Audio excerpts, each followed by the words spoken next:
Okay, we are live. Right, we are reconvening our morning meeting and shifting gears to stormwater, and we're going to hear from Deputy Commissioner Cameron some clarifications of their conversation yesterday. Yeah, great. Good morning again, everybody. For the record, Neil Cameron, Deputy Commissioner DEC. I am going ahead and joining the Zoom so that I can share my screen. No audio needed, I don't think. Annika, is that correct? No audio, please. Thank you. Perfect. So thank you for your time yesterday. We presented to you a fair amount of contextual information, and inside of that were our recommendations for some pretty minor edits to this bill to get it where we think would be the finish line. And I wanted to clarify that for you all. This morning, I sent to you, Chair Sheldon, and to Ledge Council O'Grady, a markup with some additions that we had proposed that were implicit in our testimony yesterday, but maybe could have been called out much more brightly for you. So I have that document on my computer, and I'm happy to share it and just walk through the proposed changes with you, if that's okay. Yeah, I'm going to forward it to Annika and the committee. Right. Annika does have it now. I just sent it. On the committee page. Okay, so it's posted under. Under Neil Cameron's. Yeah. So I will go ahead and share my screen. He's like missing.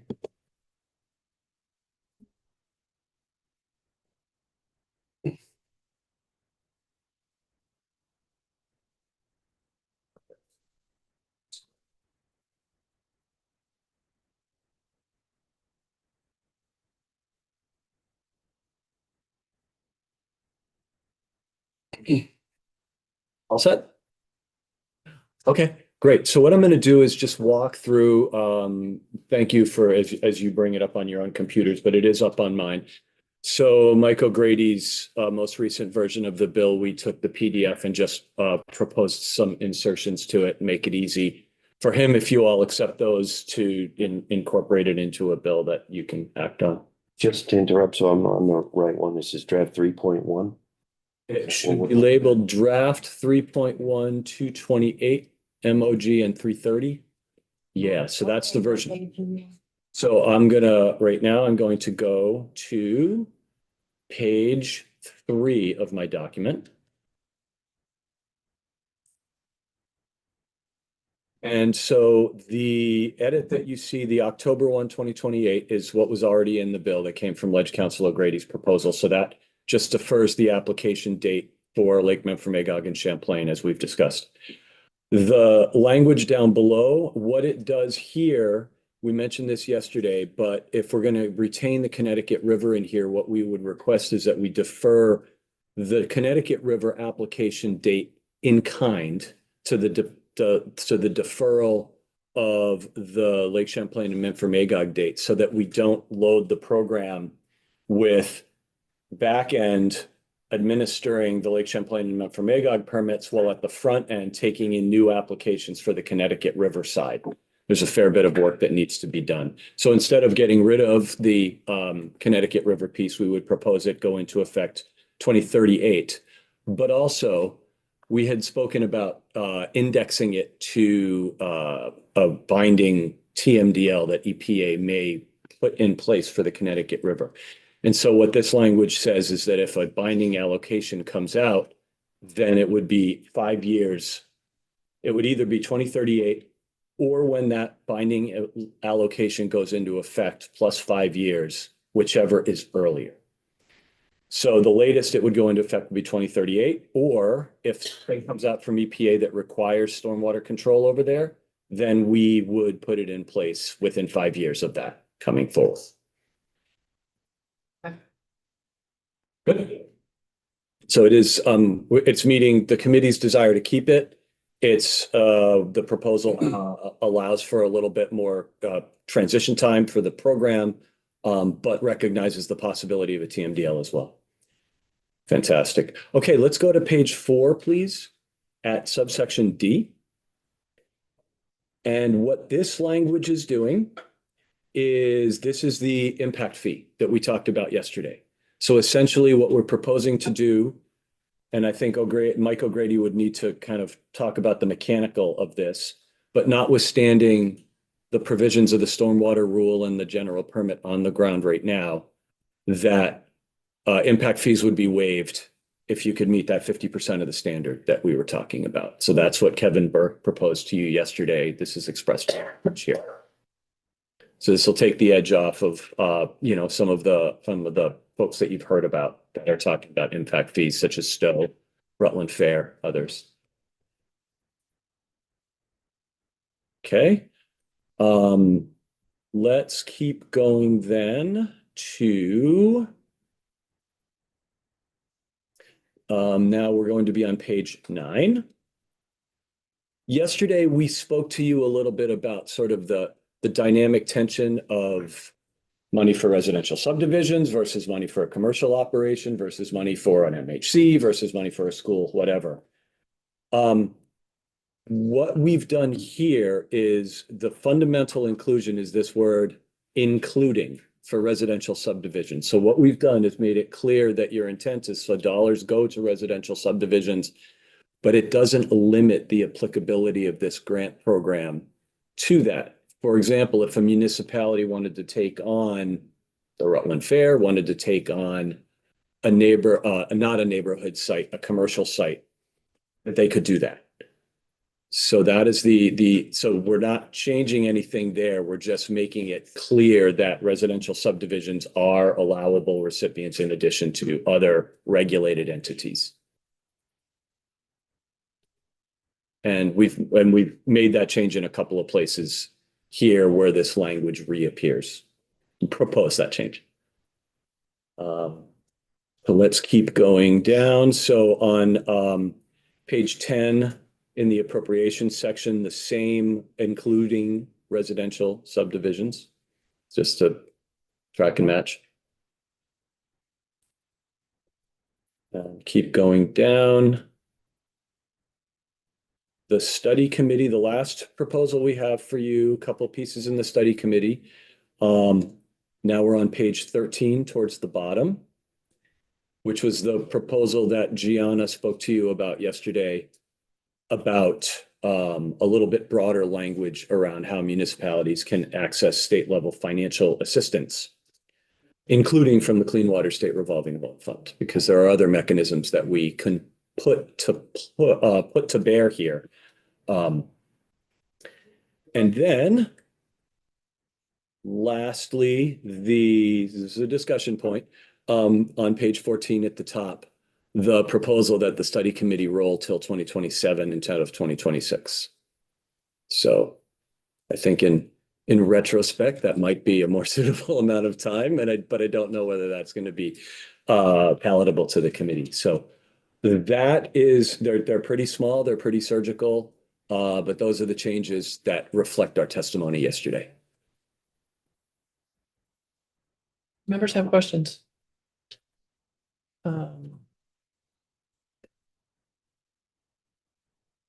Representative North, do you want to introduce the Representative North had some conversations with members that anyway, they sparked an idea. Yeah. May I interject one quick thing beforehand? So before I finish up, maybe I'll also reflect to the committee a quick conversation I had with stakeholders after our meeting yesterday, Right. For your awareness. So, sir. Okay. I thought you were going to do that. Yeah, when we're done. Yeah. So based on the fact that the testimony that we've heard lots of testimony on this from yourself and Derek, from folks that are subjected to it, that the 3-acre mechanism for mitigating as being part of the TMDL is a very small segment of the overall TMDL, and it's by far the most expensive mechanism for letting phosphorus flow into the lake. And it seems to me that on the order of like 10 times more expensive than other hanging fruit in other sectors. So it seems to me that we would be better off spending, the opportunity cost therefore is very high of continuing to put funds in this particular little sector. And seems that we would be better off spending those funds in other places. Now, I recognize that requires some significant change. We have to actually change the TMDL, which is the agreement, right, with the EPA to move the remediation of those 1,700 allocated kilograms from the 3-acre rule to somewhere else. And figure out how to deal with the remunerating the folks, so ultimately working toward basically putting a pause on doing any further 3-acre activity, figuring out how to remunerate the folks who've already stepped into this and done some work here, and how to deal with the fact that we've spent quite a bit of government money already engineering solutions in this, and that we don't want that to go to waste. We don't want to appear to be bad stewards of that money that's already spent. So if the ultimate goal is, in my mind, if the ultimate goal is to spend our funds more wisely to clean up the lake more quickly, there are those 3 issues we'd have to deal with. Where should we spend it? How do we remunerate folks who've already stepped into this? And how do we get a new agreement, basically, with EPA? If we could just put a pause on 3-acre for a while and allow the experts in A&R, DEC, to come up with a better plan. Where else should we be spending this money, and how could we best use what has already been spent and also remunerate folks that have stepped into it? And just let you work on that for a while rather than continuing to push exercising the 3-acre rule. Yeah. Representative Chapin. So we've had some conversations about this, and I think we've been also here. I just want to add a little bit. Yeah, to please. this, I'm sure I didn't explain it very well. You did a great job, but I followed your drift. Okay. I had some thoughts I've had in this vein, like if we really, as legislators, want to understand better whether there is a potential better way to spend our public dollars more successfully, reduce phosphorus, and to more equitably to address some of the equity issues that are happening for landowners with the 3-acre rule, by potentially either reducing phosphorus, as Representative North is saying, through a different mechanism with, but I just want to acknowledge that we've also heard from your agency that we've sort of in this all-in approach, maybe have we exhausted all the different ways to reduce phosphorus? And the question, I guess, is, are there any places that we could, either through voluntary or regulatory mechanisms, be reducing this phosphorus instead of what's falling under this 3-acre retroactive remediation rule? Like, I'm not sure that question's been answered for us effectively, and we don't have a lot of data on it. So if we wanted to create some space so that we could request basically a report on that, so that then we could consider a potential major shift in policy, would your team be able to do that work? Would you have access, what's the potential for us to have some kind of real alternative solution for us to consider if we wanted to put a pause on some of this to get that information? So I don't want to change your question. No, You feel like that is additive. Thank you, Ella. You all see me pondering here. This is like plop. This is a big question.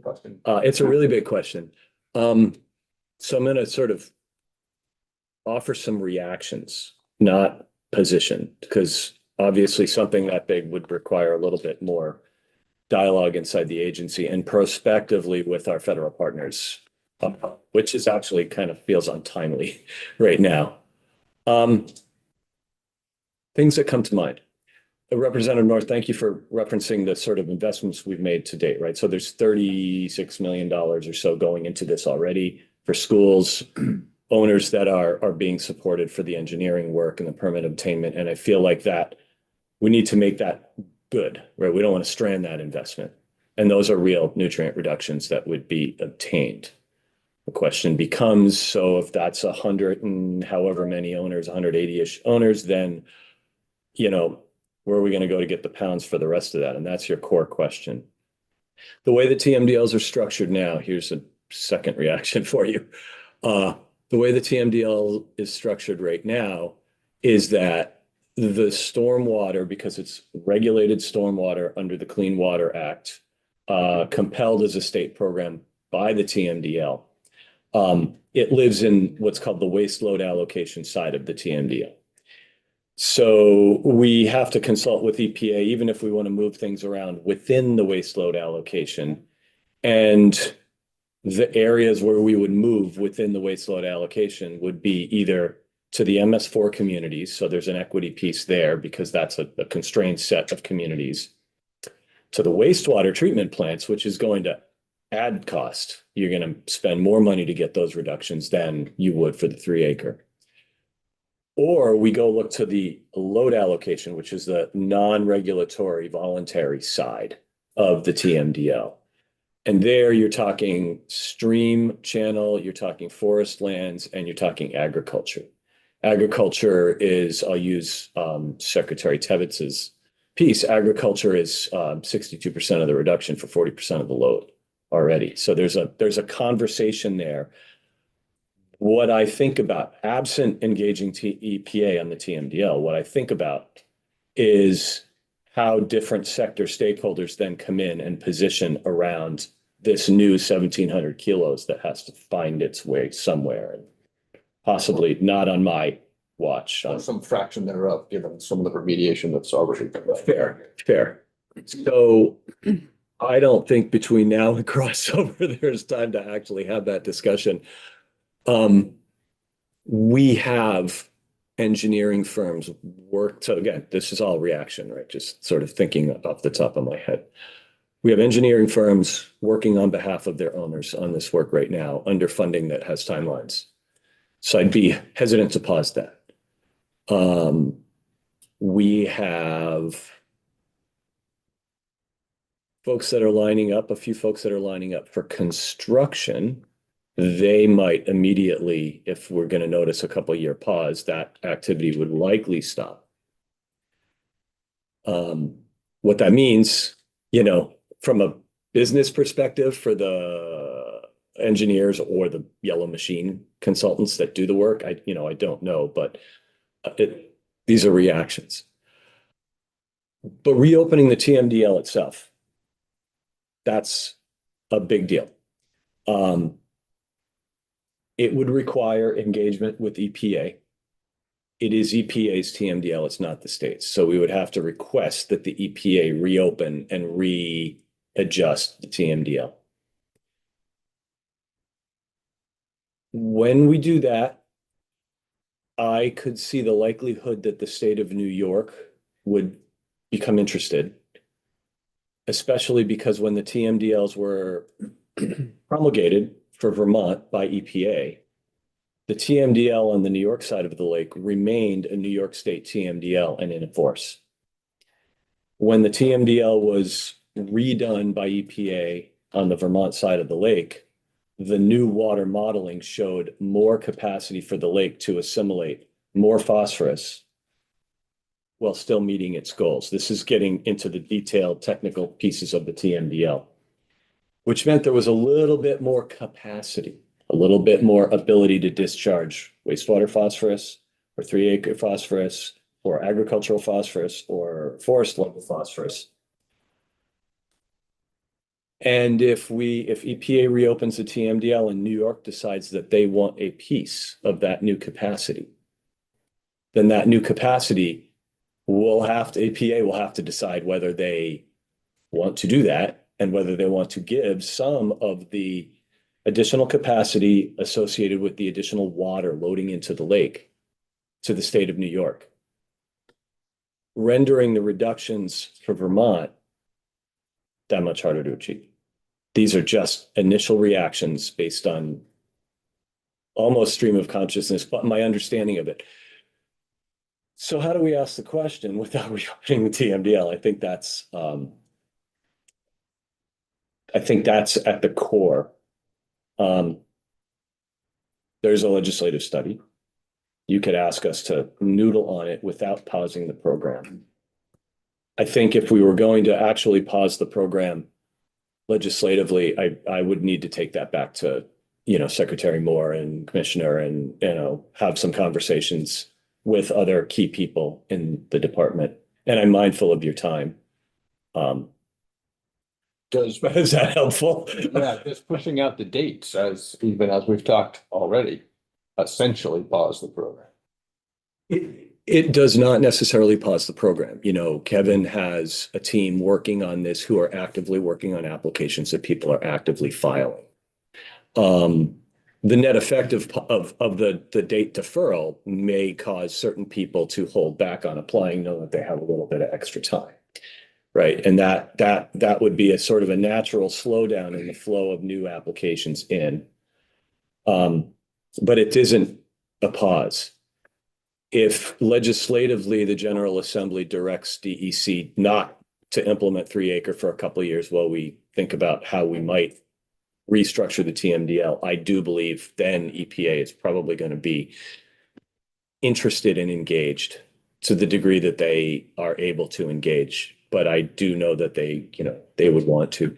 We get into the area of legal stuff as well. Sorry for the poor word, but this becomes a legal discussion. I think the date extensions, and if you would like for us to contemplate what that would look like, I think that's something that I think would be reasonable to have the conversation internally, but keep this bill moving along. Introducing a pause as it comes off the table at this committee or gets across the floor may be moving slower than fast, if you know what I mean. It may introduce some unintended consequences. Plus, I'm sorry, I keep speaking, but I do think there's probably unintended consequences out there that are not coming to mind. And I have a team that's probably listening on the Zoom that's going. Representative Tagliavia. A couple of things.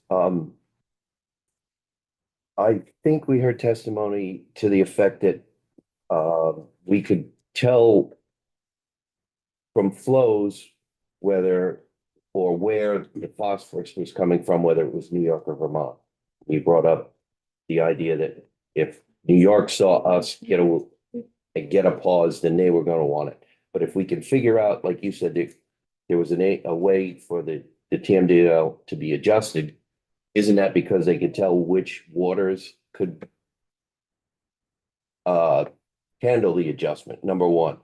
Number two, in here with the respect to the Connecticut River watershed, that would regard nitrogen, not phosphorus. Is that correct? That's correct. Where is the guarantee that in 5 years, we're not going to have this popped up? Oh, guess what? We have to worry about nitrogen in Champlain and phosphorus in Connecticut River basins. And now we have Yeah, I this see what you're getting at. all over again. Yeah. But for a different, because you can't have an algae bloom, you've got to have nitrogen and phosphorus, Correct. the algae bloom. Correct. And lastly, my concern is, you mentioned something about having, going and tapping the brakes now so close before crossover. My big concern is, and I remember this phrase from the days of my airframe work, do something even if it's wrong. I really do not want to see this committee do something and have it be wrong. And wrong meaning so financially damaging to the businesses and homeowners that are stuck with this. So that's just my 2 cents. Fair enough. Okay, so this is great. We've sparked a good conversation. I appreciate that you're open to hearing and engaging in this. And I'm grateful, Michael, that you got here even for the end of it. I just wanted you to kind of hear what's percolating in the ether and get your thoughts on it. If you have any preliminary, if you don't, that's fine, because we're shifting gears anyway to another bill. But I think some more thought behind, off committee will be helpful. Yeah, From those. I'm really curious about how it would impact the economy. I mean, fishing is a huge industry in our economy. And I think if fishermen thought that we were allowing phosphorus to increase it. One of the main reasons I think we're doing this is because of the Clean Water Act and the fishing. And I'm really concerned about, in terms of doing this, but then no one's coming here, to go fishing or to recreate because we've now increased this load. We need to move on. Yeah. What- Just real quick. One last thought. With regard to the recreation question and the stormwater and wastewater runoff, wastewater mostly discharge. It's not just phosphorus that we're worried about with regard to recreation, aren't we? With respect to wastewater, it's E. coli and coliform bacteria from overflows from wastewater overflows, correct? Isn't that what also affects recreation and Yeah. recreation dollars? Combined sewer overflows do produce untreated, like release about 90% water, 10% influent flows out of the system. Yes, there's coliform bacteria, E. coli in that.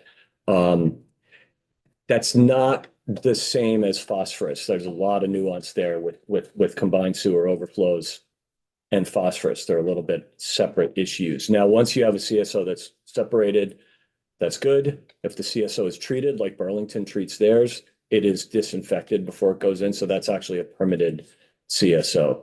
So they're parallel issues that in the public's eye very much get conflated. Maybe representing Mark. You're right, Representative, that obviously recreation, fishing use, swimming use, other designated uses under the standards are protected, and that's why we're doing this work. Madam Chair, how would you like me to proceed? I know there was a couple other questions in there that I didn't get to answer, but I'm mindful of your time. Yeah, we need to shift gears and I don't know, Michael, do you have thoughts at all on this yet? Or you want to just percolate? I think we're just percolating on this idea generally and we will, next time we bring it up, have more direction. Okay? Yeah. Let me know when you need me and give me a little advance warning. My schedule is dynamic this week, so Who is ours? yes. Great, thank you. Okay, thank you all very much. Have a good day. I look forward to learning more. We are now going to shift gears to the our areas of the housing bill and hear from Ellen walking through those sections and other witnesses in a pretty short amount of time. So welcome.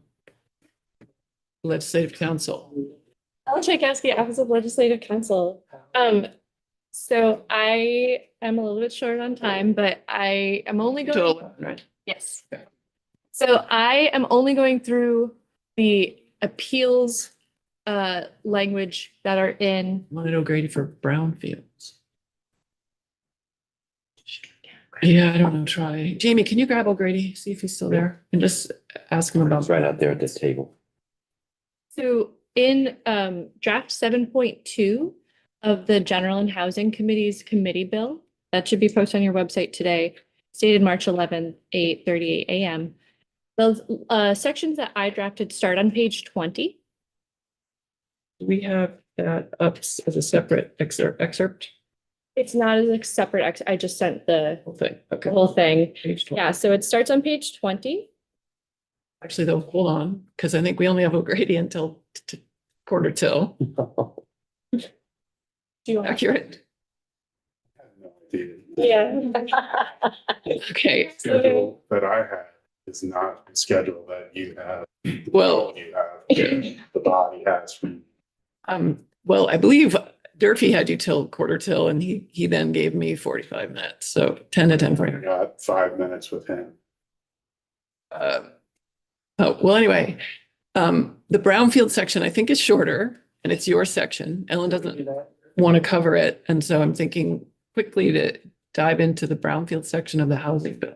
So I was not prepared to do this, so I don't have any material with me. Okay. We have they have the bill and we can point to the section of that. It's different sections. Same bill. There's two sections that we're looking at. One is brownfields that Legislative Council Grady drafted, and one is the housing appeals section, which Legislative Council Tchaikovsky drafted. So on page 25 of the House General Bill, there's line 16, section 12. There is already a statutory creation of the brownfields program, and there are directives for how it works.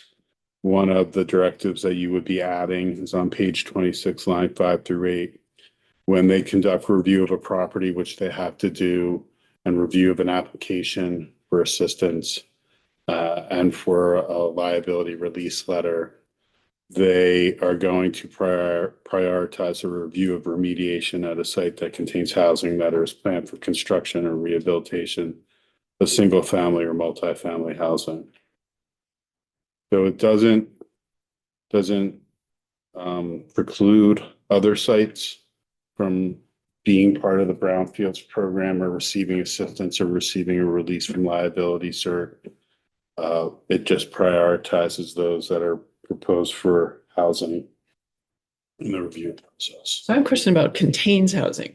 I thought brownfields were sort of abandoned industrial sites that we were cleaning up in order to redevelop. So my previous work on brownfields, there were structures that were brownfields and that were redeveloped for housing. Right, redevelop, but this says remediation at a site that contains housing, line 6, or that's planned for. I get the planned for. How would we be remediating if there was a structure already on it? And would it be a brownfield? There's already housing on it. There just from my experience, there's properties that have housing on it that are brownfields. And you're remediating it without removing the house, They take the people off the property. but not the structure. Structure. All right, Representative Chapin. Just prioritizing over what? Over other. Prioritizing the review. So when you, yes, Other projects that don't have housing. correct. So that's just, sorry, that's just in terms of time, or is that also in terms of money? It just in terms of the. It's the entire process, basically. It's, it doesn't say specifically that the money is prioritized, but if you're prioritized in the review process, you're probably going to be first in line or more closely to first in line for the money than other properties. Yeah, I mean, and Representative Mahaly is here, who's the chair of the Housing Committee. Representative Mahaly, did you take testimony from folks who would now be bumped down the list? No. Commercial properties? This language is a result of the meeting of the chair and the vice chair of my committee and the chair and the vice chair of the Senate Housing and Commerce Committee. We met with the secretary of A&R and the person who runs their, what's his name? Matt Chapman. Matt Chapman. This language comes from Matt Chapman. And both this language and the following language was his draft. It was reviewed by Legislative Council and discussed. We had Mr. Chapman testify. That was it. There is no question that by prioritizing housing, it would mean that, for example, a commercial project could be less prioritized. The feeling was that the housing crisis is substantial enough that we should do that. Thank you. So section 13 on page 26, this is a report to the General Assembly. There's criticism of the Brownfields program, its process, how it works, whether or not it's efficient enough. So this is a report to make the program more efficient. And at a minimum, they're going to do a survey of the stakeholders to identify areas where there are challenges and where they can focus on redevelopment for housing, and they provide recommendations to resolve those challenges. And then there's an analysis of the strengths and weaknesses of the program and whether or not to license site professionals for the state. So site professionals, you identify a person that's going to be there to manage the site for its redevelopment, its remediation. They generally are engineers or people with engineering background. And you would license them to run these sites, and they become the management of the site. They are implemented in other states. There's a little bit of concern about flexibility, because if you have to go through licensing to have these people, how long is that going to take? When will it be implemented, et cetera? So there are some strengths and weaknesses of these types of programs, and the report would analyze them and make a recommendation on whether such a program should be implemented. And then there's a appropriation, section 14. This is really just making a technical amendment about where the money is going. It was previous appropriation. It's going into the Environmental Contingency Fund for the brownfields reuse and for BRELA. And it shall be used for assessment, planning, and cleanup of brownfields. So that's just a clarification. It was always intended to go there. Well, it should have, the original appropriation should have put it into the ECF. Or they could have sent it to ACCD, because ACCD also has funds for these programs, but they're requesting that it be in the ECF for BRELA here. Do members have questions on this section? Thank you.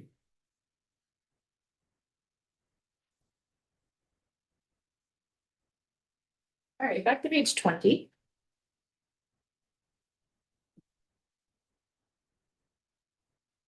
So there's a few different sections related to municipal zoning appeals.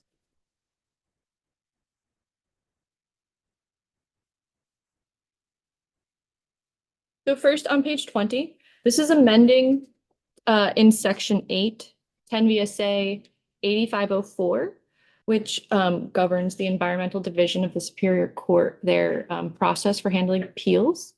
So there's new language under their de novo standard provision. And I haven't talked about this stuff in this committee in a long time, so I can come back, but you will also have other witnesses potentially to hear from. But starting on line 5, the environmental division, applying the substantive standards that were applicable before the tribunal appealed from, shall hold a de novo hearing on those issues that have been appealed. New language is added after that. For a municipal land use permit application for a housing development, and there's some words missing right here, that'll be in the next version, that read, the court shall determine if the appeal is from a denial that the application is consistent with the municipal bylaw or land use regulation that directly affects the property, or if the appeal is of an approval, the application is inconsistent with the municipal bylaw or land use regulation that directly affects the property. It shall not be de novo in the case of these other two provisions that already exist where there's a different standard applied.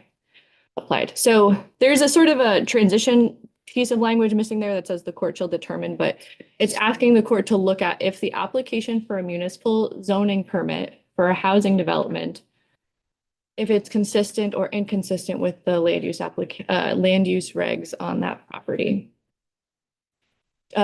Typically for all of the cases, except for the 2 listed in the statute, the environmental court reviews a case de novo. So they look at the case entirely new, so the parties bring their evidence. This is different than in other types of cases. And the language that's added here, it's slightly unclear if it's a de novo review, but it's asking them to look at whether or not the application is consistent with the bylaws at issue.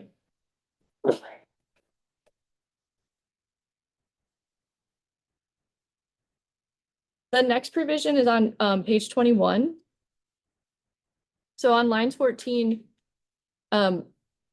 except for cases the court considers of greater importance, appeals of appropriate municipal panel decision under 24 VSA chapter 117 involving housing development take precedence on the docket over cases and shall be assigned for hearing and trial or for argument accordingly. So I'm on page 21 on lines 14 through 17. So this is asking the court to prioritize appeals of municipal zoning decisions involving housing development. And the court already sets their own docket. They do. I think there is a question on how much you can, as the legislature, can actually control how they set their docket. There is a similar provision as this already that is about open meeting law cases. So there's some prior language that does something similar. But you could hear from the court how they would treat this. That language is not, we don't see that in this.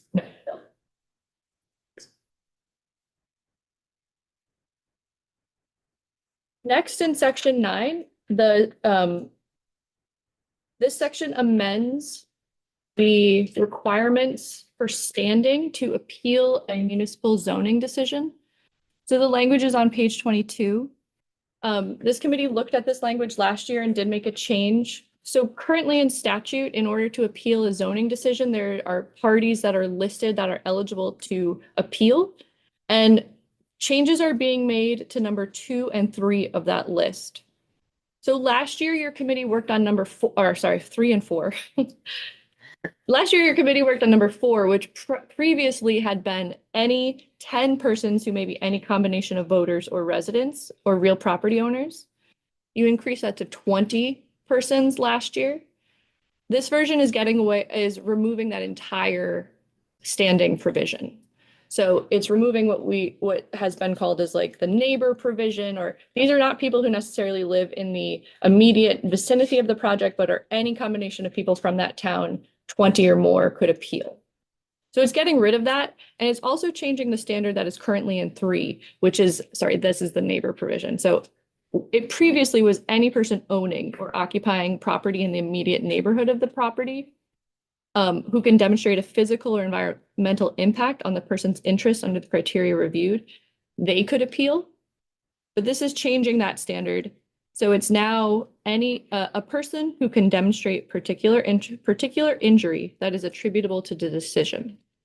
So it's removing the group ability, it's removing the neighbor ability, and it's saying any person who has a particular interest, particular injury attributable to the decision may appeal.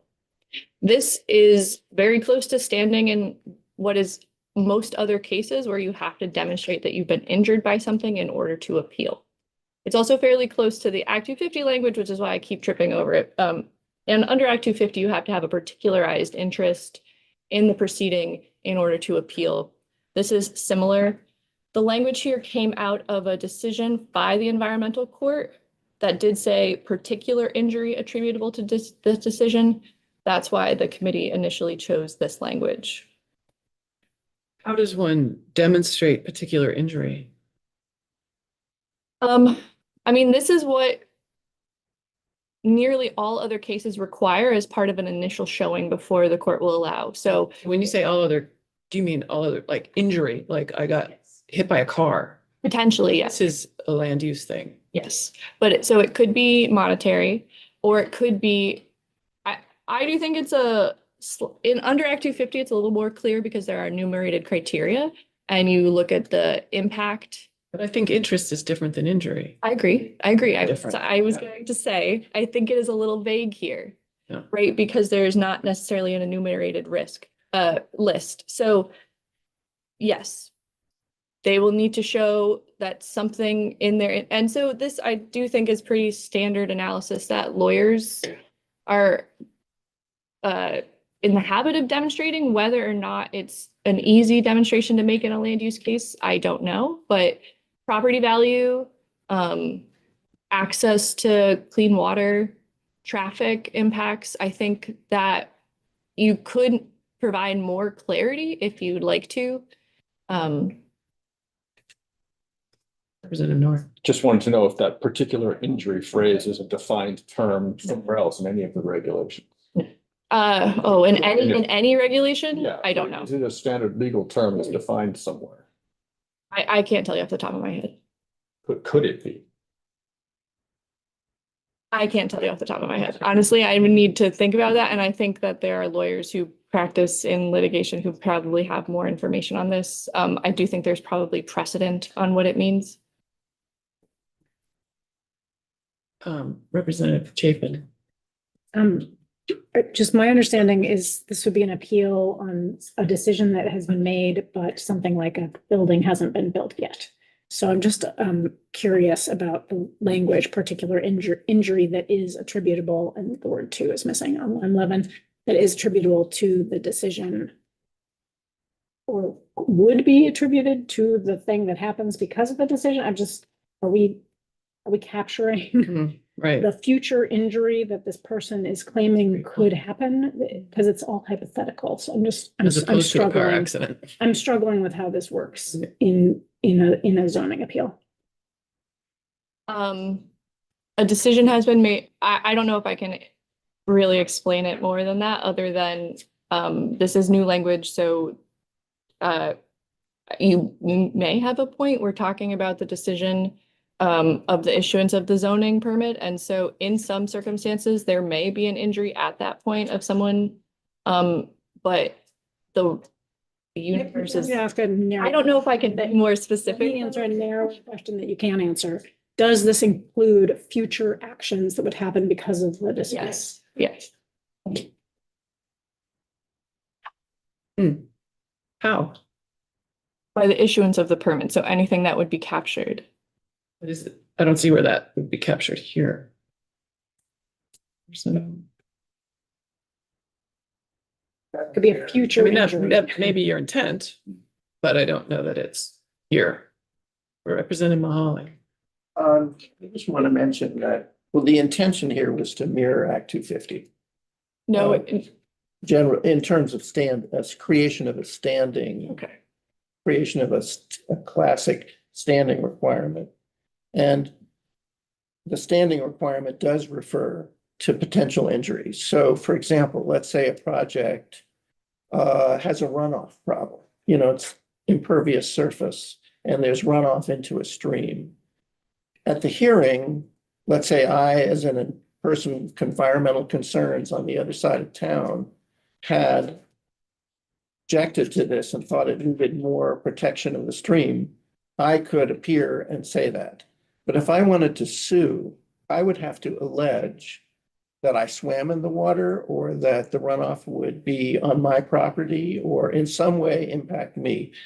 And this requirement says you don't need 20 people alleging that. You need one person alleging that.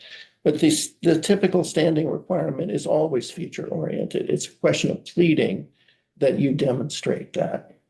I do want to say, Madam Chair, that we sort of went back and forth on the particular word as opposed to particularized.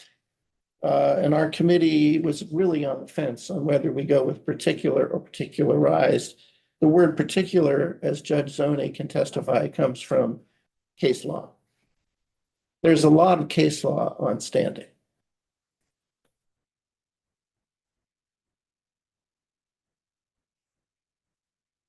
You want to keep going? The next, so as I mentioned, subsection 4 is struck, and that's the any 20 persons standing provision. So then the next provision is on page 23, section 10. So this is an entirely different concept. This is about bylaw amendments. So there's new language added in 4441.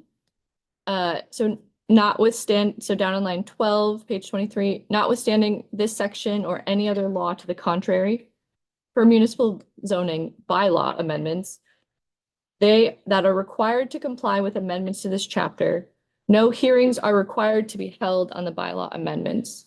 So amendments made to the chapter, this being the municipal bylaw chapter, towns do not need to hold hearings on bylaw amendments that are required to comply with the chapter amendments.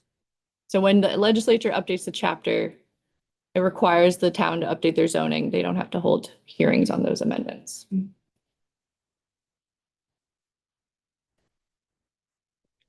Okay. Questions? Representative Austin. Yeah, so I'm a member of the planning board in Colchester and we send recommendations to the select board. It would be the select board that would not have to hold hearings. So there's required hearings under the bylaw procedure for 4441. There's a required number of hearings for when the bylaws are being updated. So though any of those hearings listed are not required. Are not required. Yeah.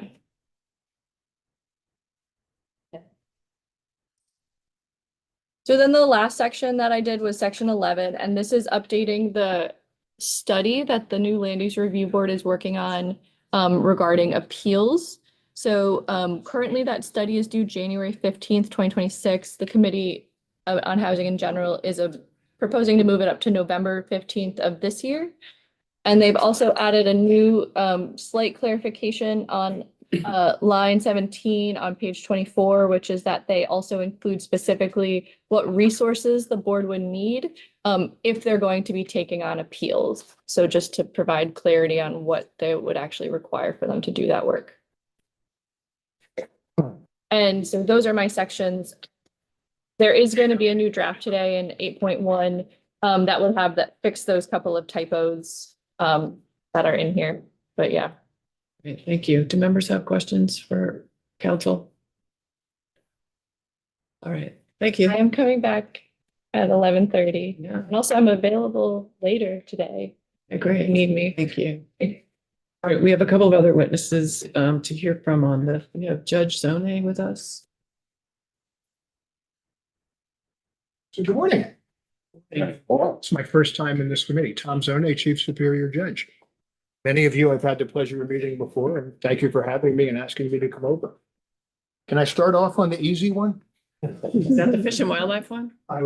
Yes, I was asked about H 231 on page 9 of the bill. It says adds violations of 10 VSA 1424 relating to the use of public waters.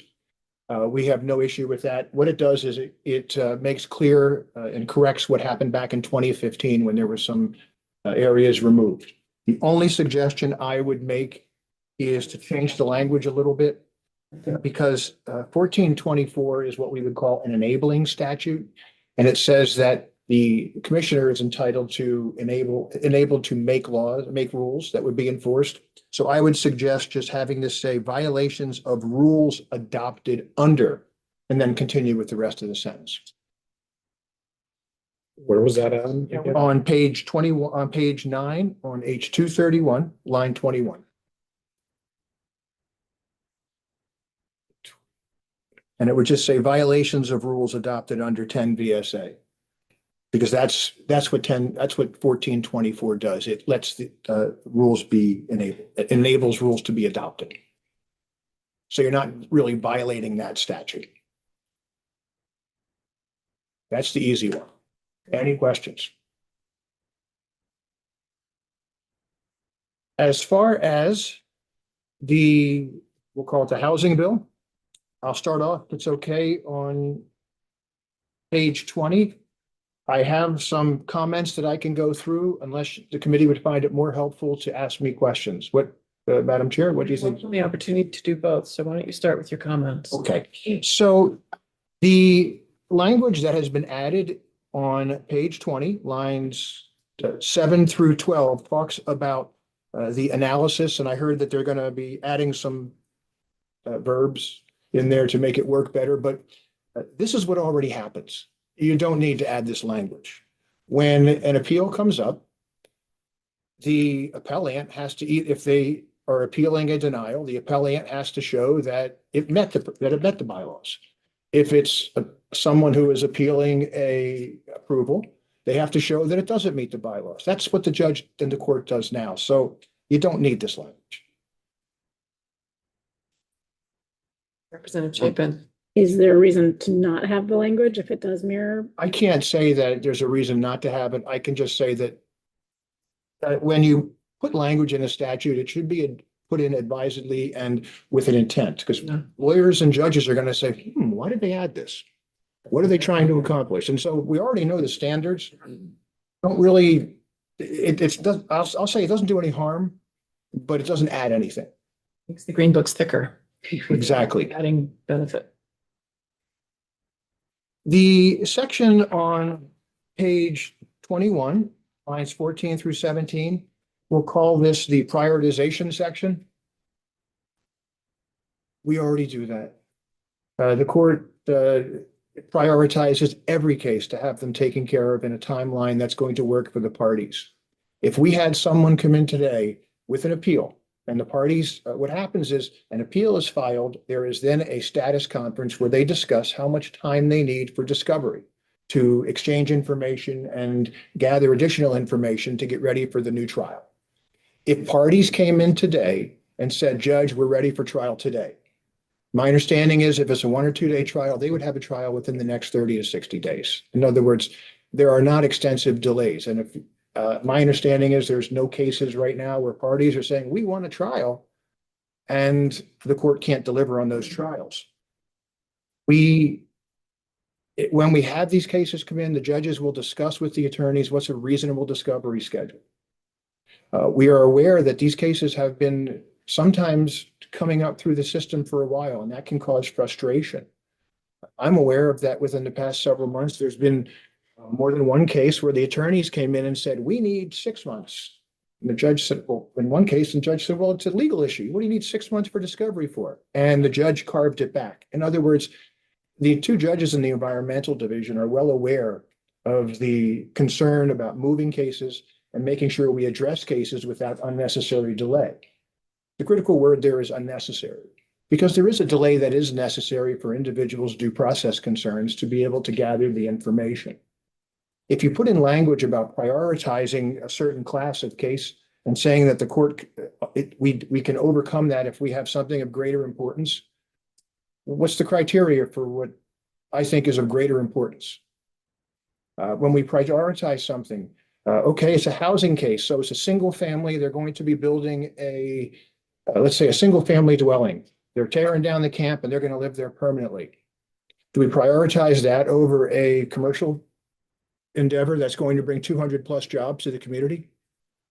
Well, it says we want housing priorities. Well, or do we only do 5+ houses? If it's multi-unit, do we prioritize that? But what if it's 500 people for a commercial? In other words, judges have to wrestle with these issues now, and I would suggest that it doesn't help to put in statutes like this to try to say you need to prioritize this, because there's always going to be someone who says, why are you doing that? That's not fair. And the reality is, again, the judges prioritize every case to make sure they're moving at a level that is as timely as can be done.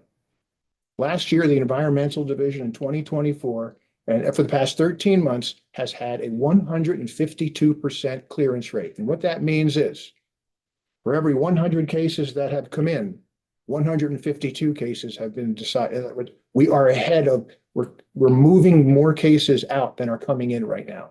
And so the judges are moving the cases in a way that is not contributing to a backlog, but in fact would be addressing any cases that have been out there. You can attribute that to The high back. how are you getting ahead? We have two judges who are, quite frankly, who are working pretty hard. The attorneys are part of the program too. When the attorneys come in and work together collaboratively, that certainly helps the process. When we're not dealing with discovery issues and the parties asking for more time, that's helpful. Mhm. And my understanding is from the judges that the attorneys are not coming in, whether it's for a builder or people who oppose the construction projects.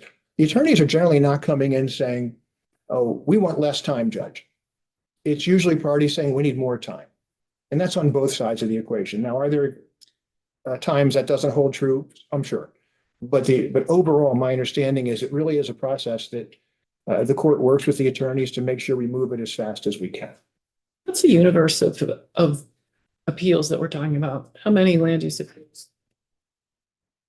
Last year, in 2024, there was 18 total municipal housing appeals. In 2023, there were 28. Average time to disposition for the ones that were resolved for 2024 was 123 days. Average time in 2023 for the 28, for the ones that were resolved that year was 190 days. The average time, I would note, With respect to 2023, there were some that skewed that because there was at least one where the parties were waiting for transcripts from down below to be prepared, and that extended the time beyond what anyone would have wanted. Transcripts from the From municipal. the municipal proceedings, yes.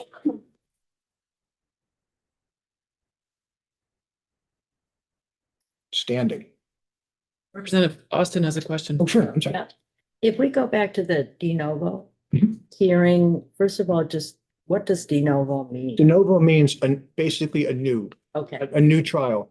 You get new evidence, the judge starts fresh. When you come into that court, it doesn't matter what they decided at the municipal level. The judge is going to decide it based on only the evidence he or she receives at that trial.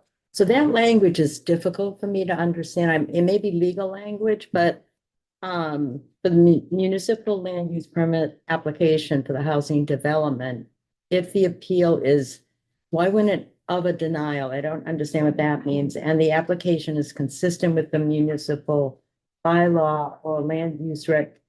I just don't understand that language. Could you help me, please? Sure. What it's saying is what I hopefully said in much shorter words. If you're the appellant, you have to prove that either the denial was improper because you met the bylaws, or the granting was improper because it didn't meet the bylaws.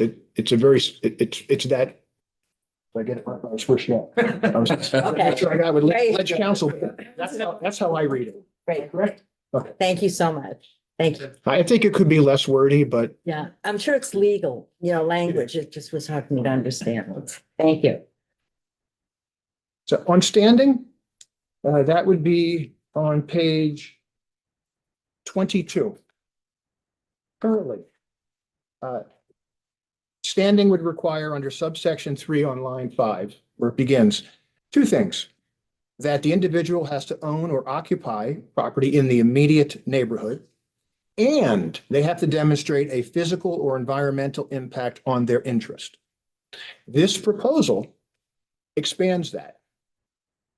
It does not require that the person be an owner occupant of a property that is physically near in the neighbor, that's physically in proximity to the neighborhood where the development's taking place. And it also would seem to include non-property interests. Here, they have to demonstrate a physical or environmental impact. That restriction is no longer present with the new language. They just have to demonstrate a particular injury that's attributable to the decision. And that's what Chair Mahaley has referred to, I believe, as constitutional standing. The environmental judge, Tom Walsh, had already decided that issue back in 2019 on a case here in Montpelier, that notwithstanding the legislature saying someone has a right to appeal, they still have to have a particular injury and constitutional standing. And in that case, he was addressing at the time, 10 persons and whether they had standing. And under that statute, what he found under subsection 4, for instance, was that each of the individuals had to have the particular injury.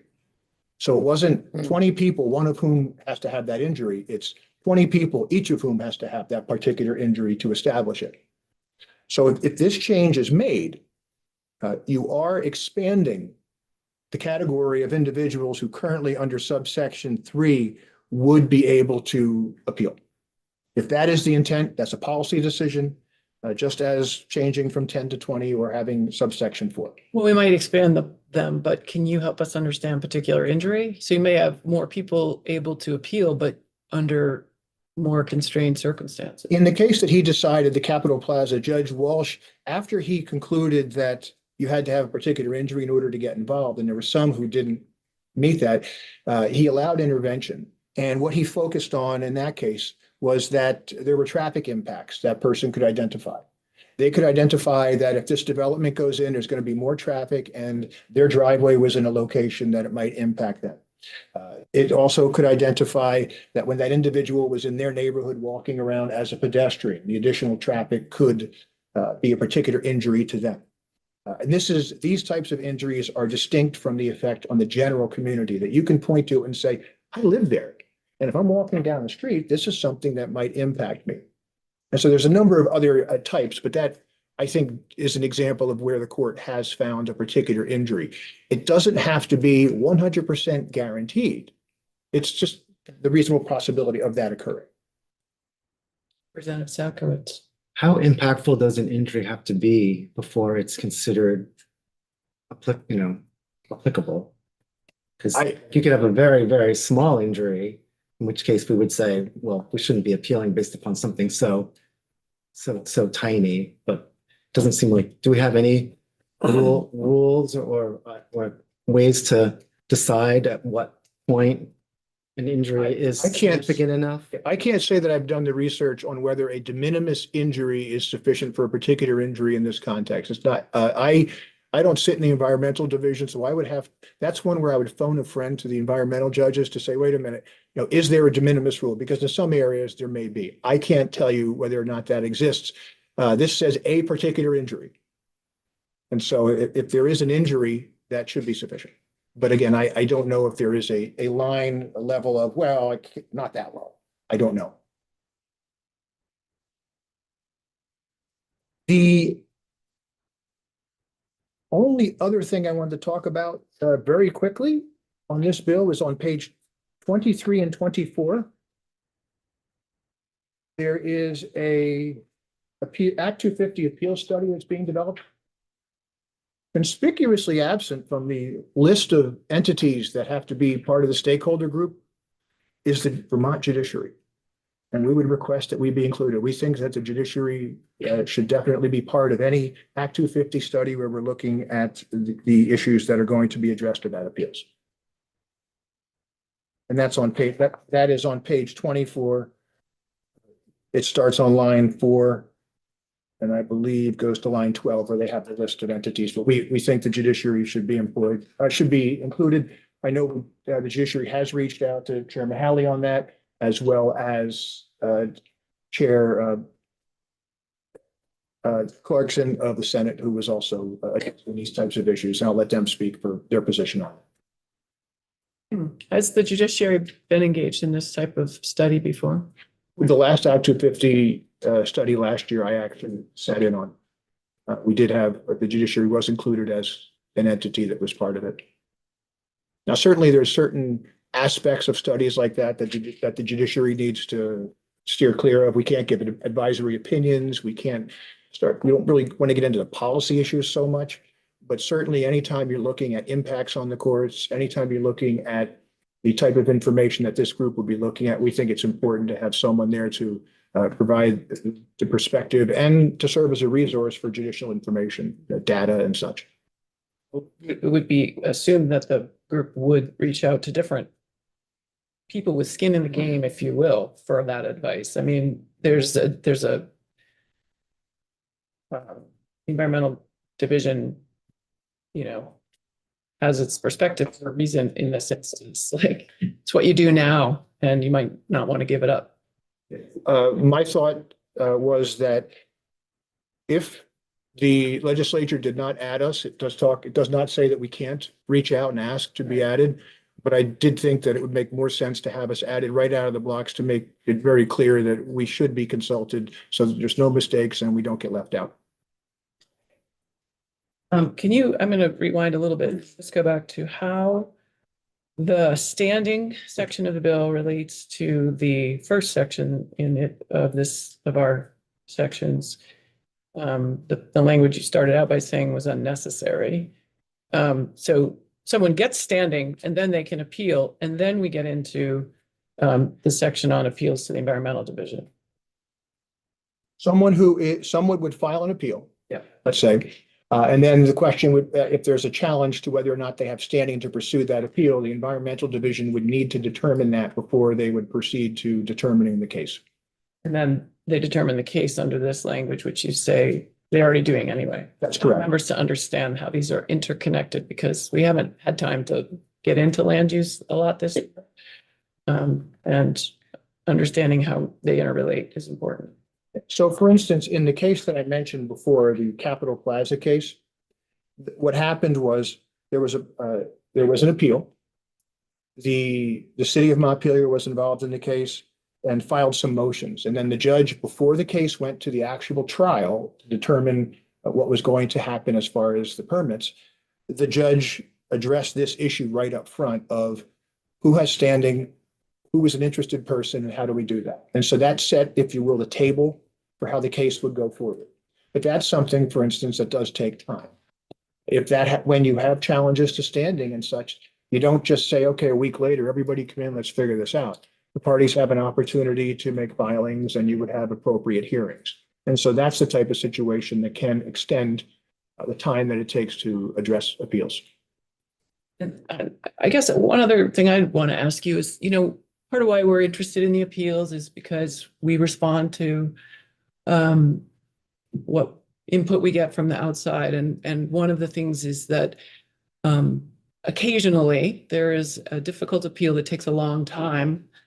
And that's why we're interested in the appeals conversation. Most of them go fine. And so I guess I'm curious if you have thoughts on other ways we could be improving the system, or is that the normal functioning of the court? In that a citizen who has a concern and has an appeal, they have a right to that appeal, and it might take a long time in a particular case, whereas most cases don't take that long.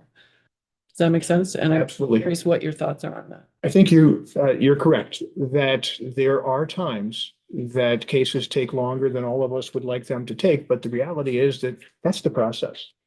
It takes too long if you're looking at it from the perspective of the builder, let's say, who is not able to go forward. And if you're on the other side of the equation, you might feel it took too little because you thought there was more information you needed to be able to represent your interests that the legislature has recognized. And so one size fits all is a difficult place to be. And that's why the courts have to balance the interests and try to move things ahead while still recognizing that there is a due process right to get the information. If the legislature says you have a right to appeal, it should be a meaningful right to appeal, not just pro forma. It shouldn't just be, you have a right to appeal, but we're not going to give you time to get ready. We're just going to go in and do the case. We can't do that. The issue of what I would say is the anecdotes and stories we hear. The one that I've heard recently was, well, I've heard it took 10 years for a building project. I understand that back in the early 2000 to about 2010 or 11 or 12, in that range, there was a case that took an extended period of time. That judge is retired. I'm not blaming the judge. I'm just saying there was a case over a decade ago that apparently took an extremely long period of time. I'm unaware of that happening again. I would not structure a system based upon the outliers. If members of this committee, members of the legislature hear of any case where you're saying, boy, this is taking a long time and our constituent has reached out and they have problems with this, let me know. Right now, if there's any individuals who come to you and say, well, Judge Zone testified that we can get a hearing if we want it. We're told by the court that we can't. Let me know, because one of the roles of the chief superior judge is to make sure the cases do move. And I can assure you that cases taking 2 or 3 years is not something that's acceptable. And so the attention that the judiciary has been giving to all of its dockets after the pandemic is across the board. I can assure you of that. We have additional judicial resources. Even I think it was last year, I assigned some superior judges who were not normally assigned to the environmental division to pick up some environmental division cases. You may have known that one of the judges was ill. And so we addressed that. When he was not able to do things in the normal level, we addressed that by providing additional resources. We have 2 judges now who are diligent and who are moving things ahead. And if there are any concerns from constituents or members of the legislature about it's taking too long, let me know. I can't go in and make decisions in specific cases, but I can tell you, you'll get an answer and I'll be able to explain things. But we understand the importance of housing cases. Housing cases are, we're told so much, and you hear in the legislature quite a bit about criminal, right? We're always hearing about, the criminal docket and that. Well, housing is critical to every docket. Housing is critical for people to get out of jail. Housing is critical for people to, in the family courts, who are going through divorce, who are going through juvenile cases to try to get their kids back. we absolutely recognize that it is intertwined and critical for the judiciary to move all the dockets. That holds true also with landlord-tenant matters in the civil division. So as far as looking ahead, I would suggest that the message from the legislature about the importance of housing cases without language about prioritization has been clearly heard, and it has been delivered, and the judges are aware of it. We have discussed it. And I think, again, we prioritize every case, and that's our goal. I guess I just want to add, it seems like a good time to remember that checks and balances thing and the right of a citizen to question a government decision seems kind of more important in this particular moment. So making sure that we are aware of that, even as we have other priorities, is a consideration for me. Representative Chapin. Thank you very I'm much. used to you sitting on this side when I'm usually next to you. Cheers. Well, nice to see you in this committee. nice to see you. I want to ask about the standing pieces. I would like to understand if you expect this, if this language were to pass and become law, whether you'd expect more or less appeals. And then I'd like to talk about environmental impacts, but let's start with the. Well, I can't say that it will necessarily affect the number of appeals because someone might file the appeal. Sorry, yes, I But meant. I can tell you that Move past this. I think that there may be more people who would assert that they have some type of standing under this. Yes. Because I do think it's fair to say that this could be viewed as expanding it. So yes, I do think that it will make the question of standing one that more individuals may think that they have standing based upon this than would have standing on the current statute. So potentially a larger number of appeals. Do you think more would make it through the standing process? I'm not in a position to say whether more would make it through or not. I can say that it's not clear as to the environmental or physical impact. And so does it mean emotional? Financial?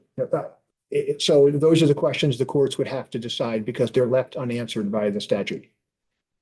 And then I guess I just want to understand environmental impacts. And so right now, a person who feels like a decision could, harm soil quality could bring that as a reason.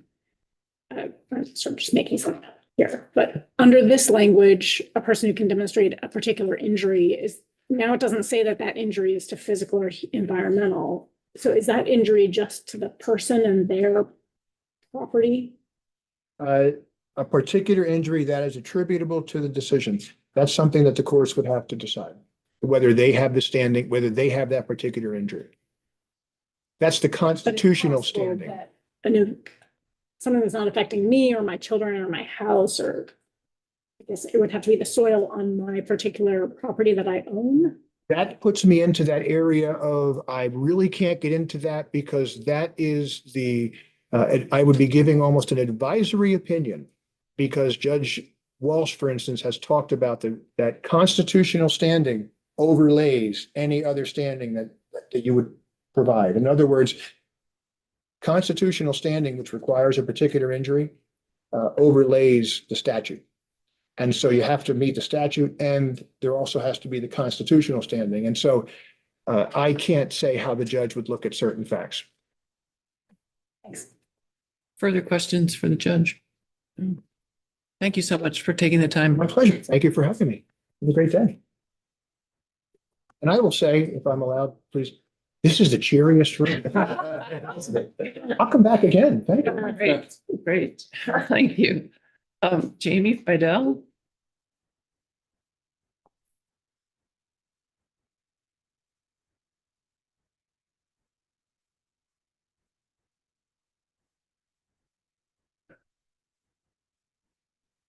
My computer before it goes dead.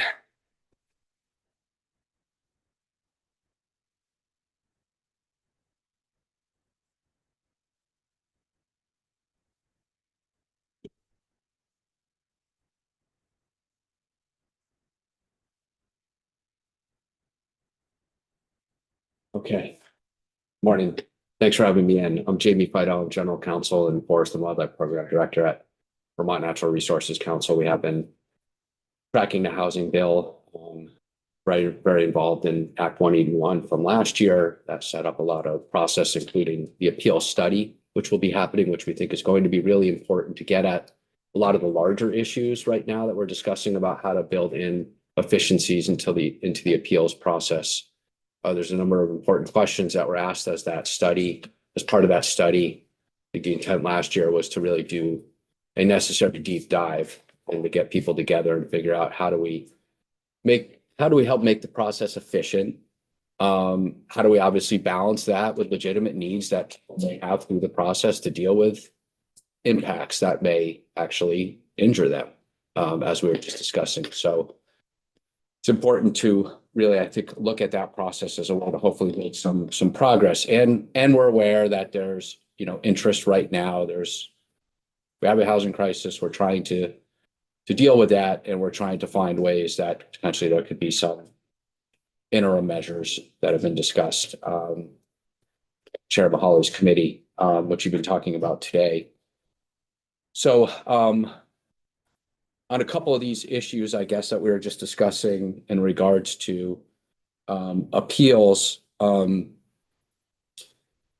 the way that we've been looking at this is we do have, you have Act 250 appeals, you have appeals of municipal decisions, which is what we're talking about, and you have appeals of administrative decisions like agency and natural resources permits. And right now we have a standard both for Act 250 and for the A&R appeals that you essentially look to see. There's kind of two sections of statute that operate on this sort of standing principle. It may be helpful for me to share my screen so we could look at one. Because what we were thinking of is it may be helpful to look at the case law that's been developed to get to the question which you've been asking is, what is the threshold amount of information that you need to show for an alleged injury? Comes from sort of the court's examination of there being an aggrieved person that has an interest in a particular project. That's sort of the standard that Act 250 and A&R permits have used. And what you have in your legislation now is a section that kind of, broke it out based on the number of people, basically. And you have if you look at page 22, right now, some of the language that's being, crossed out would be a person occupying property in the immediate neighborhood that can demonstrate a physical or environmental impact on the person's interests. And so I understand how this can get a little bit confusing, right? Like, what's the right terminology that we want to use? And so what I would say here is that, yes, I mean, there is a practical question. Right now, the way the statute operates is, you can meet some of this criteria, but as Judge None was saying, there has been some determination that you need to meet constitutional standing requirements. So you need to show that there is some kind of particular injury. But if you were to remove the language on page 22, that shows that you need to demonstrate a physical or environmental impact on the person's interest, and who's alleging that the decision will not be in accord with the policies, purposes, and terms of the plan or bylaw, then it does make sense to have something in statute that basically, provides the backstop of how you meet this definition. Does that make sense? Because if you're taking it out, you do need to replace it with some operative language. And so I'm going to share my screen here just to give you an example. So what I think is that you can work with the concepts that are in the bill right now. I think there's just a little bit of cleanup language potentially that could be done to clarify some of the questions you've been asking and make it more consistent with sort of the case law that the Environmental Division has been using on these standing questions. And so let me just go to the link here and I'll sign in and show this to you.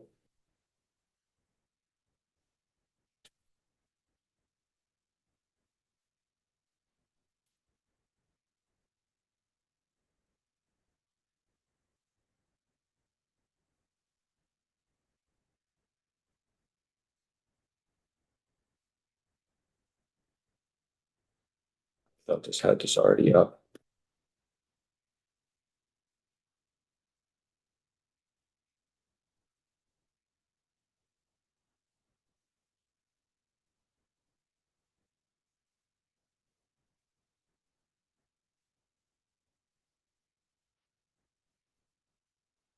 some reason this is not allowing me to get into the link. Is there any other way for us to show a statute, like just on the screen? That into right now. Okay, I mean, showing statutes a little tricky anyway. You could just tell us what it is or if it. okay, yeah, if you're, are you all able to look at something on your screen? Yeah. So if you could look at, let's put in 24 VSA 4471.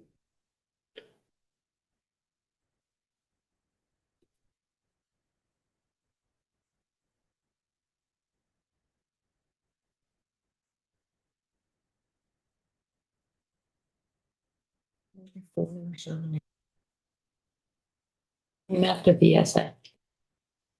4471.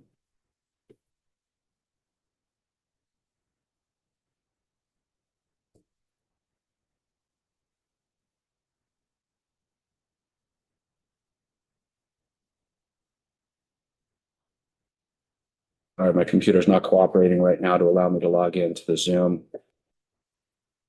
But if you're able to look at that language, just let me know when you have it in front of you. Just you. Yield to the environmental division. Yep. Okay, so I just want to point out that the language that you have in front of you on page 22 is one of the two statutes that operates for appeals, right? And gets into the interested person or sort of the standing requirement. And then the other is this statute that's in front of you here, which is not necessarily in play in this statute, in the draft you have. But it's important just to recognize that both are considered as part of your appeal process.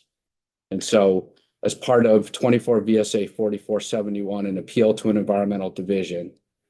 So you need to participate in a municipal regulatory proceeding. Okay, in order to then be able to appeal. And then. You're in the appendix. You have to do all of these things. Is that what you're trying to say, Jamie? Yes.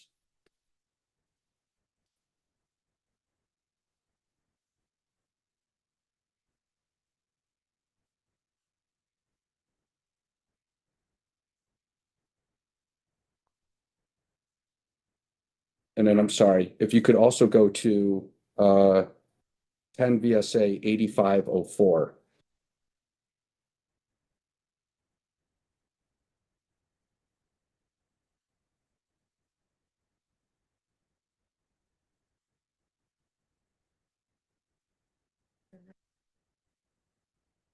Okay. So that's appeals to the environmental division. And that's Act 250 and agency appeals under A, and then B is planning and zoning chapter appeals. And it says within 30 days of the date of the act or decision, an interested person, as defined later in chapter 24 VSA 4465. And that relates to zoning board of adjustment cases or has participated as defined in 24 VSA 4471. So I may have misled you in what I said before, 10 VSA 4471, but this is the other operative statute, 24 VSA 4471. And that's what we're looking at in the language here. Okay, so now you have the two sort of relevant sections in the municipal, in the regulatory proceeding. Okay, but what we had suggested was that you could just add under planning and zoning chapter appeals, or a person aggrieved under subsection B who has participated in 24 VSA 4471. That's a term that's used in Act 250 and the municipal, I mean, in A&R permits. So if you were to add that, and then a person aggrieved, and I can share this language with the committee, as a person who alleges an injury to a particularized interest protected by the provisions of the law. And so that would make it consistent with the court's interpretation of how you deal with sort of what is an injury. The particular injury is a constitutional standing. This would be a statutory standing. And then there's been case law, like in a case Snowstone appeal, where they looked at the quantum of evidence that's required. That was kind of one of the questions that you asked. So what are we talking about in order to have this alleged injury? And what it means is it can't be frivolous. You actually need to put on an allegation that you are going to have an injury that's different from the general public. It's particularized to your interest, that there's going to be an impact of harm. And you're not required to put on evidence up front, but you do need to make an allegation so that the court can determine that this is a valid alleged harm that would occur through the project. And that would be a way of assuring that people who are participating in the process, and there's a lot of case law on this, and cases are thrown out because you don't meet the standing requirement. And then there's cases that go through the analysis and determine that there is this threshold determination that's made. And so we do think that there would be some help in kind of streamlining the terminology so that it's kind of consistent with this aggrieved person standard. And then you could basically require the intent of what's in the legislation here, that you then need to demonstrate that alleged, particular injury consistent with the constitutional standard. So I know that this can get a little bit confusing. I guess I want to pause and see if any of this is resonating or making sense. I think the bottom line is you could do this by just sort of streamlining it with terms that are already in the appellate process for Act 250 and A&R permits.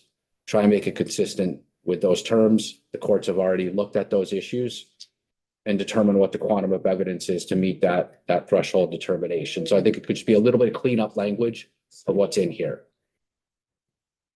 Can you help the committee reorient to why we were studying appeals and Yeah. we're actually hoping for guidance from that process, and how is VNRC engaging in it?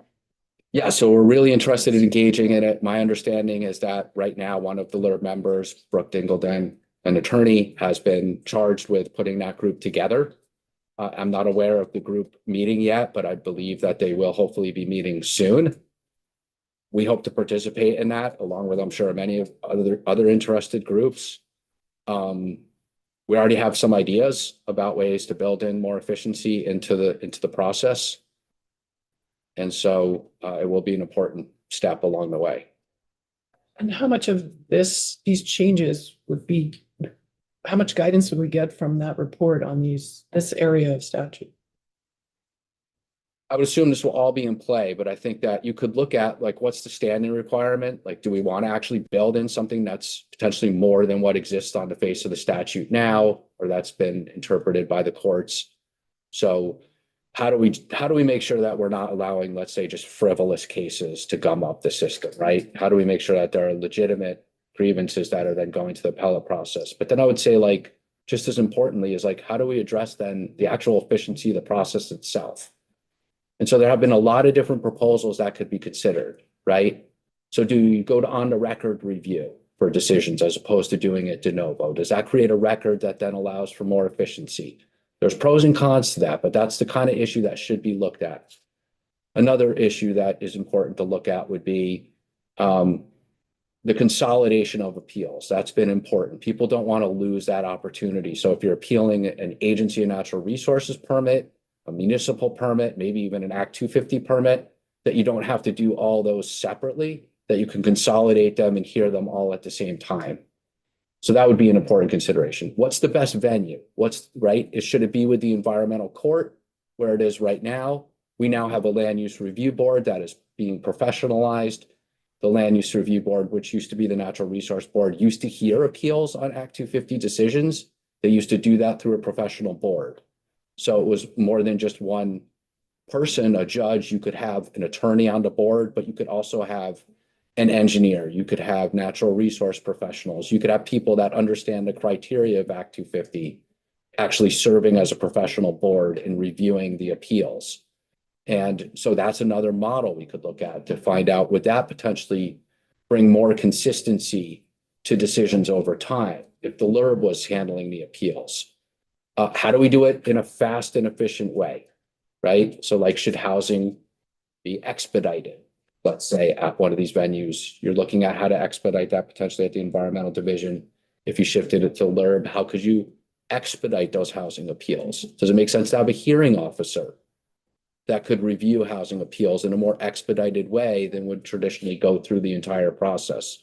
So those are just a couple of examples of the kinds of issues that I hope can be explored through the study. Representative Jacobs.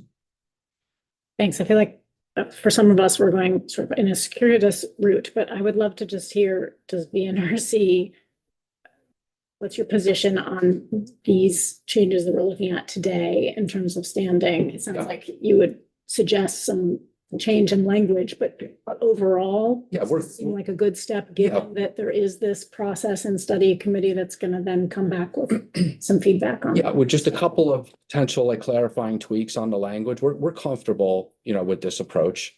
Do you see it as like, what's your position on it overall? I mean, moving to basically require sort of a standing threshold would just sort of make it consistent with the way that Act 250 and municipal permit A&R permits, are considered. And so, if anything, it's just kind of making it all more consistent. Also, yeah, I mean, right now there's a bit of arbitrary numbers in here, right? And you end up debating, should it be, how many people should it be a threshold of 20% of the town, as I think was, proposed in one proposal maybe by the administration? Should it be 10 people? So you can kind of get into these debates of like, what's the threshold amount of people that would just be able to appeal? Or do you back off and just say, hey, wait, is it more important just to understand, do these people have a legitimate harm associated with the project? And maybe that should be the standard of review. So we support moving in that direction. Again, it may reduce sort of like, it may require that the people that are involved actually can demonstrate a harm, and then they can get onto the appeal and actually address and have a fair hearing on the merits of what those harms are. And what I guess I'm trying to understand is, what are the chances of our study recommending a different standard, and we will have created just like change this year, change next year, change like. I think that's fair, a lot, anytime we're kind of considering taking action and there's something else, I guess at that point, it could just be, if needed, there could be a change to the legislation. My understanding right now is we're balancing trying to get robust implementation of Act 181 underway. There's a lot that needs to happen to that, an ongoing desire to do something in the interim. So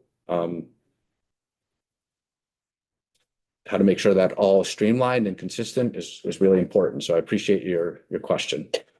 You could provide us those suggestions in writing. That would be really helpful. Sure. Do you have them? I do. Yeah. Great. I can give this to you. Thank you. Thanks for your testimony. Okay. Thank you. Next, we have Samantha Sheehan.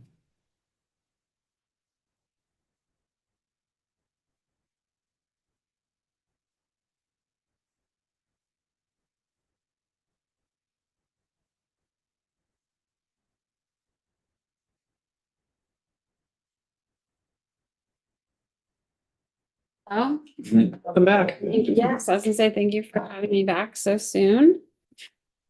I'm going to again share my screen. 1 second.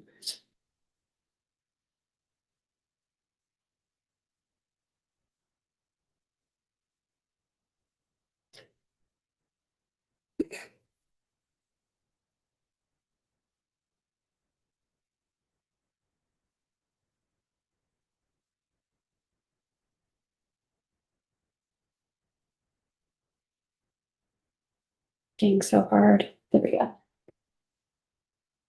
Okay. For the record, my name is Samantha Sheehan, the Municipal Policy and Advocacy Specialist for the Vermont League of Cities and Towns. Here today to talk about an act related to housing coming to you soon from the General and Housing Committee. Just move them back if you, no, yeah. VLCT was pleased to testify several times before the General and Housing Committee, including several times on the topic of appeal standing for municipal permits. I will start there and will admit that the most recent language and the draft that we have reviewed today.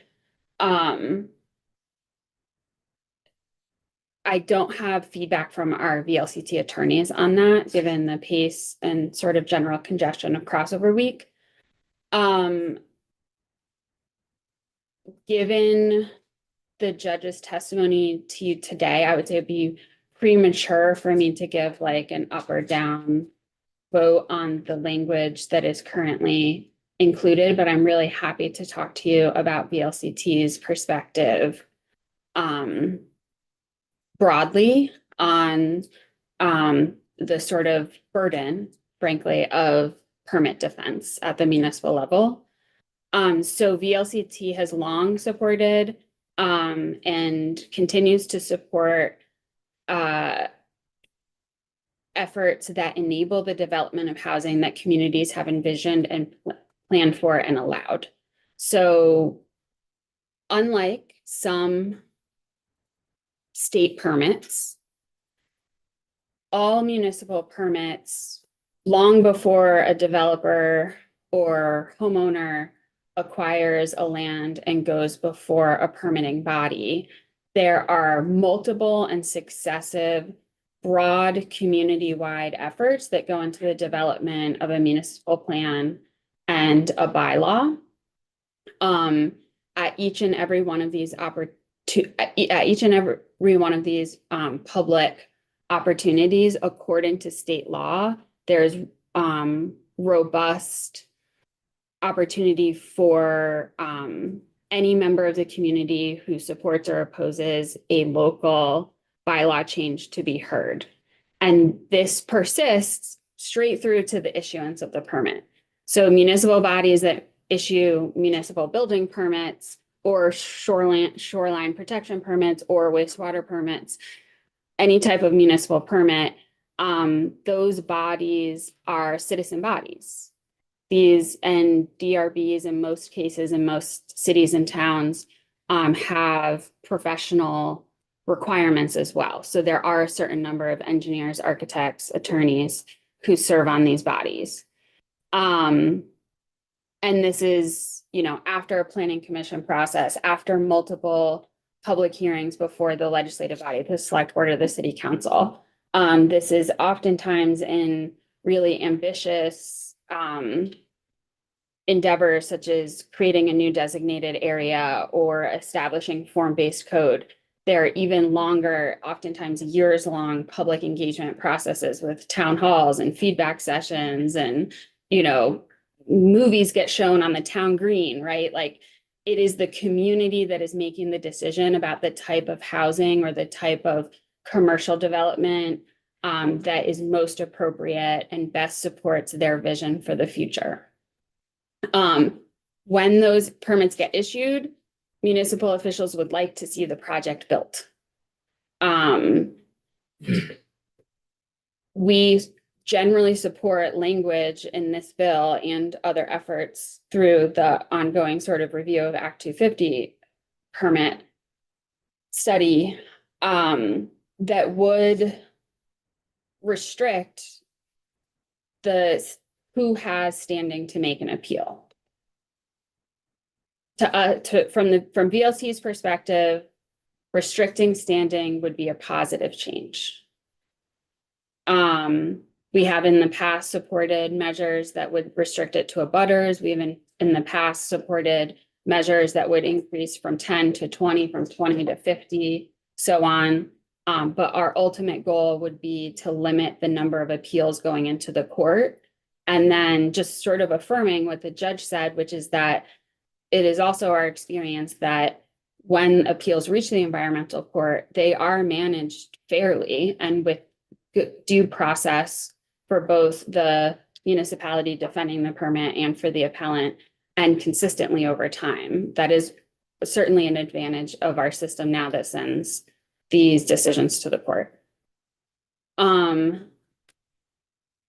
Moving on quickly to the provision which Ellen walked you through that would allow a municipality the option of adopting a state preemption without a hearing. We support that change.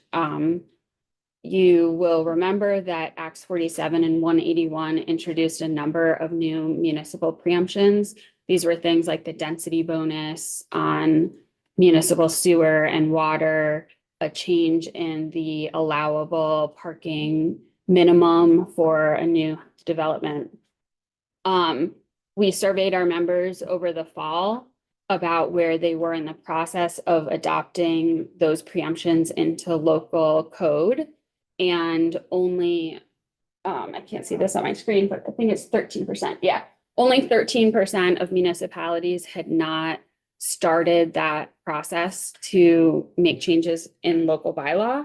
And the reasons you could assume, and they verified, had to do with a lack of technical assistance. So planners coming to them from the RPCs, or a lack of funding so that they could get planners to come to them from the RPCs. So allowing this sort of circumvention, if it's just in order to align with a new requirement of state law, is something we can support. I was also asked to comment on the brownfield provisions. I want to say first that coming into this session, investment into the brownfield reuse program was a top priority of VLCT. We've heard a lot of positive feedback from municipal officials coming out of the robust ARPA investments that were made into brownfield restoration. And we see this program in the sort of menu of appropriations options that will be before you throughout the rest of the session as being well aligned with the other work through Acts 47 and 181 to bring housing development into designated areas within historic settlements, and where there is municipal service, because in these urban and high traffic parts of Vermont, there are brownfields. Like there is inorganic pollutants in the soil from industry, from commerce, from vehicle traffic, rusting cars, emissions from tractors. And that stuff needs to be cleaned up in order to see successful redevelopment. I wanted to add some commentary about the provision in this bill that would allow municipalities to adopt by town vote a 1% local option tax for short-term rentals. I know there's some folks on this committee who have an interest in short-term rental regulation. And again, this was a priority of the LCTs that we brought to your colleagues on the housing committee. The reason it's a priority is in part because of the prior legislative changes to encourage density and multifamily housing in the center of towns and villages. There is a concern that that could contribute to the future proliferation of short-term rentals rather than what we need, which is housing for Vermonters. That said, many municipalities are actively working to support a local short-term rental market. They find this is a really important and exciting opportunity for them to expand economic development, multi-season outdoor recreational and tourism, and just to bring jobs and visitors to their community. Whether your most acute concern as a municipality is limiting short-term rentals to maintain long-term rentals on the market, or whether your most acute concern is attracting and supporting a successful short-term rental industry, those municipalities share the same big problem, which is just how to safely regulate in a practical way. So there are concerns about wastewater capacity, especially for private systems, for condo developments, and for single family homes that are on the short-term rental market. There are concerns about fire safety. There are concerns about increased public safety. And even, I didn't put it here on the slide, but vehicle traffic on steep gravel roads is a problem we hear about a lot.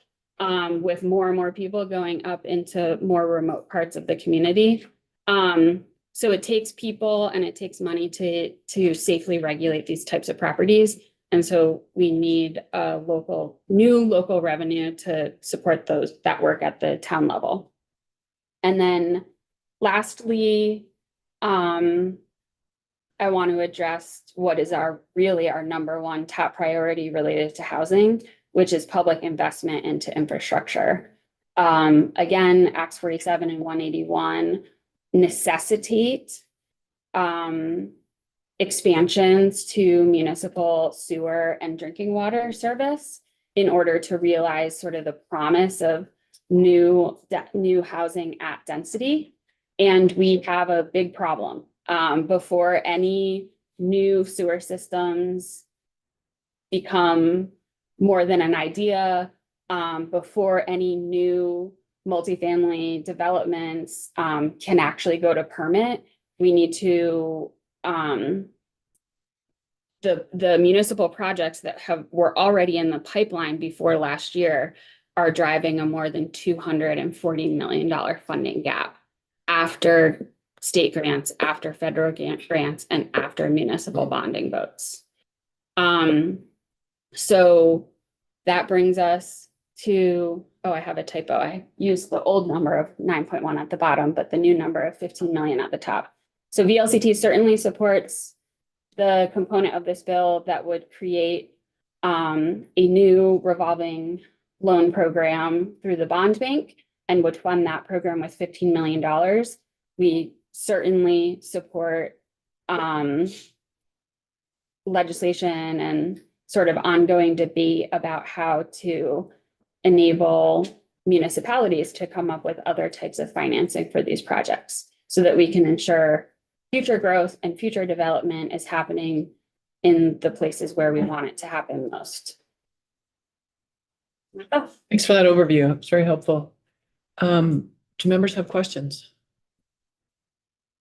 And I assume we'll hear back from you on the appeals section Yeah, at some point. As Yeah. soon as possible. yeah, definitely. Great. Yeah, I'll seek for a sort of rapid response from the attorneys. Yeah. Thank you. Probably a wrap for the morning members. Just so you know, we may probably have a longer floor. If we have time after the floor, we do have, we will come back to committee. So don't skedaddle. We have Michael O'Grady available to us after the floor. So we'll continue working on things. One just public service announcement. I'm feeling like of the bills that are currently in motion, the Fish and Wildlife bill is potentially, if you have concerns with that bill, let me know them. If there's more people you need to hear from on that bill, please let me know them.